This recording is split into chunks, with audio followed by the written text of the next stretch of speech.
Luego de una década de investigación científica sobre la felicidad en el Perú y en 4 continentes, una de las cosas que más nos llama la atención es la increíble capacidad humana para soñar, para desarrollar estrategias y dedicarse por años y décadas para cumplir esos sueños. Sin embargo, algunos de estos sueños van a llevar a la felicidad y otros a la infelicidad. Van a ser una cosa magnífica y unas pésimas ideas para la sociedad. Consecuentemente, una pregunta sustancial es, ¿te has puesto a pensar cuáles son los sueños que están dirigiendo tu vida? Esa pregunta se la hicieron hace más de 20 años Richard Ryan y Ed Deci de la Universidad de Rochester a propósito del sueño estadounidense. Y encontraron que fundamentalmente era el tener dinero, fama, belleza, etc. Pero las pocas personas que alcanzaban este sueño estadounidense terminaban viviendo una pesadilla en materia de bienestar subjetivo. La salud mental y física se deterioraba y eran las personas que reportaban ser más infelices que aquellas personas que no alcanzaban ese sueño estadounidense. Esto es coherente con los estudios mundiales de felicidad que introducen una medida de percepción subjetiva de felicidad. El New Economics Foundation quizás tenga el estudio más famoso en esta línea y podemos ver en color rojo los países más infelices y miserables del planeta, que junto con África subsahariana podemos ver a los países del autodenominado primer mundo. Y si vemos en color verde, amarillo y medio mostaza con ají, vamos a ver que la región más feliz del mundo es América Latina y el Caribe. En este contexto, gracias al financiamiento de los últimos años de una consultora BIP Bienestar y Productividad, hemos estudiado cuál es ese sueño que está detrás de esta felicidad latinoamericana, y es fundamentalmente la familia y los amigos. Detrás de esta fuente de felicidad existe una historia que está escrita en el cableado de nuestro cerebro, cableado que se ha ido formando en los últimos miles y millones de años. Nosotros no somos una especie que tiene alas para volar, ni rayos láser, ni grandes dientes de sable. Lo único que tenemos es una extraordinaria capacidad de organizarnos, fundamentalmente estar unidos en familia con los amigos, armando tribus. Y estar dentro de la tribu era cuestión de vida o muerte, y estar fuera de la tribu lo opuesto. Así, nuestro cerebro se fue cableando para generar un circuito virtuoso que aún se vive en nuestra región. Cuando tenemos un problema, se activa el sistema del estrés y circula por nuestro sistema nervioso una sustancia que se llama cortisol, que luego va a tocarle la puerta a la oxitocina para pedir la ayuda de los amigos y de la familia. Cuando encontramos esta ayuda, se va a regular el cortisol, es decir, va a bajar nuestro estrés y se van a producir opiáceos, lo cual quiere decir que nos va a generar felicidad. Este efecto nos va a durar algunas semanas o algunos días, pero en América Latina siempre habrá un nuevo problema que generará estrés. Encontraremos a la familia y a los amigos que estarán ahí para ayudarnos y tendremos un círculo drogovirtuoso natural sin efecto secundario que podría arruinar parte importante de la industria farmacéutica y del narcotráfico. Entonces, este maravilloso cableado cerebral se protagoniza aún en América Latina. Pero en el mundo autodenominado, desarrollado, cuando tienen un problema, que van a decir, leave me alone, déjame solo. No van a buscar ayuda y cuando quieran buscarla ya no habrá costumbre y no los van a ayudar, lo cual activa un sistema que va a generar más depresión y más infelicidad. Esta oxitocina inherentemente se convierte en un neurotransmisor de la felicidad con un efecto duradero y con un bajísimo nivel de efectos secundarios. Más concretamente, ¿cuál es el sueño peruano? ¿No? Es el de una familia próspera, educada y elegantemente moderna. ¿Qué quiere decir elegante? Va a variar de segmento en segmento. Esto es parte de los estudios que hacemos con el Grupo de Investigación Bienestar, Cultura y Desarrollo de la Universidad Católica. Permítanme rápidamente presentarles a nuestro talentoso, dedicado equipo de gente que es fundamentalmente buenas personas y que de China en China nos estamos recorriendo la felicidad y la infelicidad del Perú.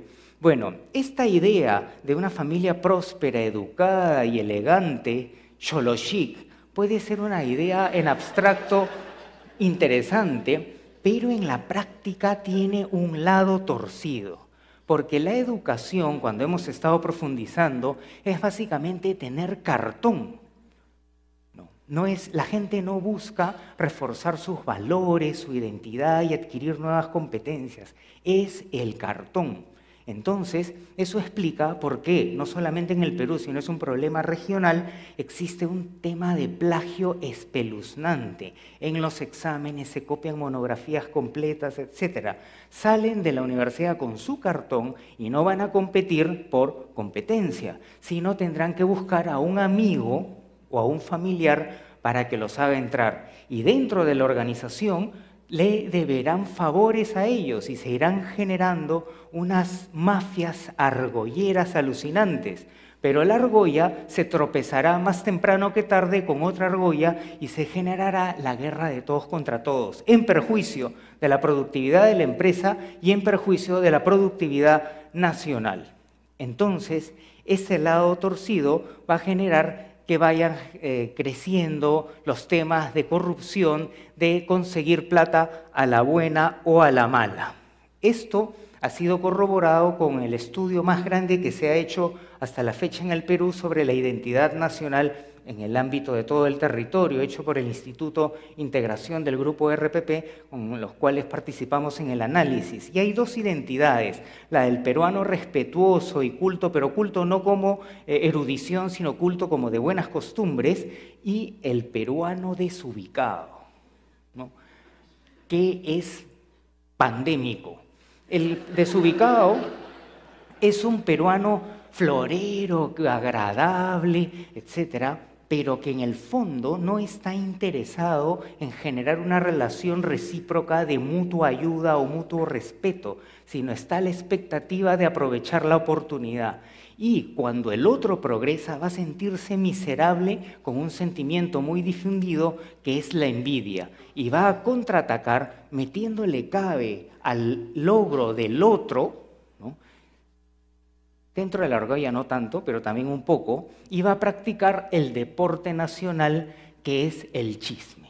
Entonces, en estas circunstancias también observen que vivir en provincias y tener menor nivel educativo aumenta la posibilidad de ser respetuoso y reduce la posibilidad de ser desubicado, ¿no? Esto tiene que ver también con un proceso bien ancestral. Entonces, ¿en qué momento se jodió el Perú? Ya la ciencia tiene varias respuestas y uno de los momentos jodidos de nuestra historia es cuando los migrantes de las pequeñas comunidades tradicionales llegan a las grandes ciudades como Lima y son recibidos con una discriminación agresiva. Cuando ocurre eso, se activa un fenómeno denominado exclusión social. Y esta exclusión social va a activar el área del cerebro de mayor alerta, que es la del dolor físico. Distintos estudios, este es uno de los más prestigiosos y recientes, pueden señalar que cuando nosotros somos excluidos socialmente, somos choteados, somos marginados, somos denominados cholos de mierda, vamos a tener las mismas activaciones del dolor físico, y eso ¿qué va a generar? Va a generar primero un corte en el sistema de la empatía, es decir, yo ya no me voy a poner en el zapato del otro y consecuentemente ya ni lo voy a saludar, ni voy a ser condescendiente, y pasado cierto punto de discriminación voy a disfrutar que le vaya mal al otro.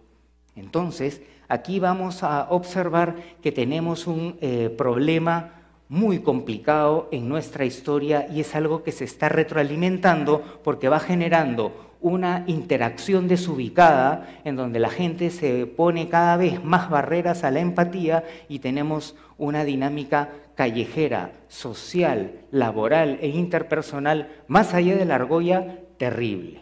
Si esto es correcto, ¿qué va a ocurrir? Va a aumentar la oferta educativa como negocio, no como vocación, y la educación va a estar en crisis paralelamente al crecimiento del número de universidades, institutos tecnológicos, etc. Habrá un crecimiento del consumo, estaremos orgullosos de que batimos récord en importación de autos y especialmente en el segmento de lujo, pero estaremos más locazos, más patanes y más desubicados en la interacción cotidiana. Entonces, la pregunta fundamental aquí es ¿cómo evitar que el Perú se joda más? Para responder en parte esta interrogante, podemos buscar cuáles son los lugares más felices de verdad de nuestro territorio. Y podríamos comenzar con las magníficas caletas de pescadores, pequeñas zonas donde todavía la actividad turística e industrial es marginal. Allí las familias van a trabajar unidas, protagonizando los valores del trabajo, de la unión. Y las familias no van a ser respetadas porque tengan más plata, televisor más grande, sino por la calidad del trabajo y de la unión de la familia en ese sentido. También las magníficas pequeñas comunidades tradicionales en los Andes, en donde además del trabajo familiar existe un excelente trabajo comunitario, en donde todos los vecinos cooperan para sembrar y cosechar la chacra de un miembro de la comunidad y al otro día todos irán a otra chacra y así habrá un trabajo de familias, de comunidad y de colectividad en donde todos van sumando. Y adicionalmente las magníficas comunidades amazónicas en donde se guarda un místico equilibrio con la naturaleza. Paradójicamente, estas son las familias que cuando van en búsqueda del progreso, de una mejor educación para sus hijos, van a ser las familias discriminadas. Un amazónico que ha viajado por 8 horas para llegar a una escuela será el chuncho incluso marginado por la propia escuela. Un andino que llega a la ciudad será choleado por otro que vive a 400 metros más cerca del nivel del mar. Y también será marginado por aquel de su propia comunidad que llegó un año antes. Y así dejará de ser el magnífico señor comunero que por ser honrado, trabajar y respetar las costumbres será respetado como un ciudadano para convertirse en el cholo de mierda. Esto de alguna u otra forma va a ir generando que las personas se den mala cuenta que eso magnífico, que esos valores, esa felicidad no es buena y que hay que adoptar un patrón moderno. Y así se compran la gran estafa que es el ideal del cartón y de la plata a la buena o a la mala.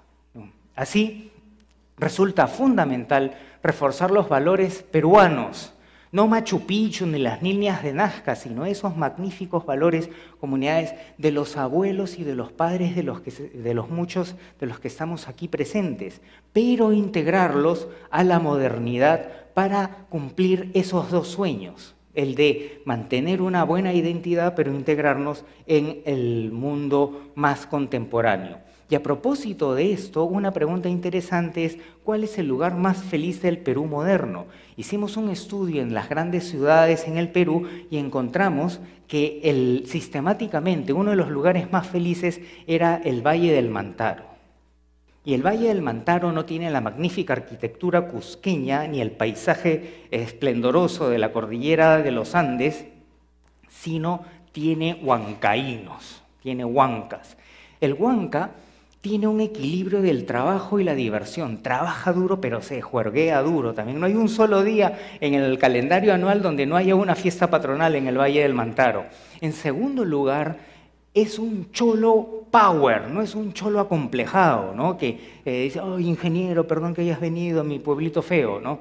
Chino, ven y tómate 2 cervezas conmigo, ¿no? En tercer lugar, son comunidades de un elevado sentido meritocrático.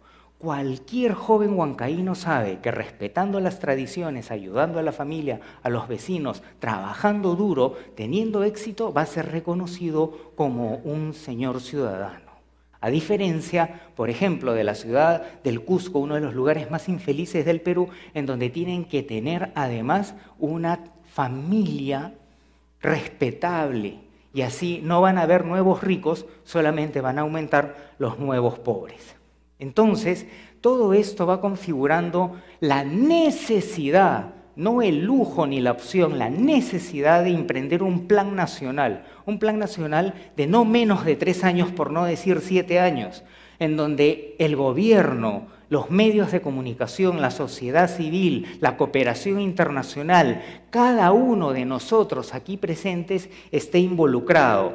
¿Para qué? Para rescatar los valores tradicionales e integrarlos en la modernidad, ¿no? ¿Y por qué es importante esto? Por 2 sencillas razones. Primero, porque así vamos a lograr nuestra felicidad personal y la felicidad de la familia, y en segundo lugar, porque así evitaremos que este país se siga jodiendo.